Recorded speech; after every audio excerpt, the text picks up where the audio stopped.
அதாவது ஒரு கட்டத்துக்கு மேல நம்மளுக்கு புரிய வருது, இங்க வந்து ஸ்கில் மட்டும்தான் வந்து ஒரு மனுஷனுக்கு முக்கியம் அப்படின்னு சொல்லிட்டு.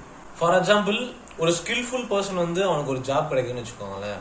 ஸோ அது வந்து அவன் ஸ்கில்லுக்கு ஏற்ற மாதிரி சம்பளமும் அவனுக்கு தரல, இருந்தாலுமே வந்து ஒரு ஃபேமிலி சுச்சுவேஷனுக்காக அவன் வந்து அந்த ஜாபை வந்து கண்டினியூ பண்றான். ஒரு 3 years 4 years அங்க ஒர்க் பண்றான், இன்னுமே வந்து அவன் ஸ்கில்ஃபுல் பர்சனா மாறிடுறான். திடீர்னு வந்து ஏதோ ஒரு மிஸ் அண்டர்ஸ்டாண்டிங்ல பாத்தீங்கன்னா கம்பெனில அவனை வேலையை விட்டு நீ கிளம்பு, இனிமே எனக்கு தேவையில்லைன்னு சொல்லி அவனை அமுச்சு விட்டுறாங்க. டைம்ல அவனோட மனநிலை எப்படி இருக்கும்?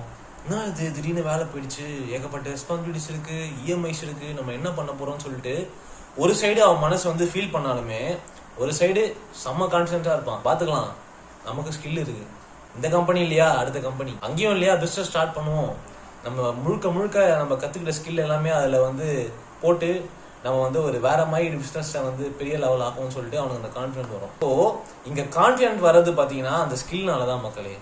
ஸோ ஒரு மனுஷன் வந்து கான்ஃபிடென்ட்டா இருக்கானா அவன் வந்து ஸ்கில்ஃபுல்லா இருக்கான்னு அர்த்தம். ஸோ நம்ம அந்த விஷயத்த வந்து கத்துக்கணும். கொஞ்சம் கஷ்டம் தான் ஸ்கில் நம்ம வளர்க்கறதுக்கு, பட் கஷ்டப்பட்டு நம்ம கத்துக்கணும்னா ஸோ நம்ம லைஃப்ல நம்மளை யாராலுமே வந்து அசைக்க முடியாது.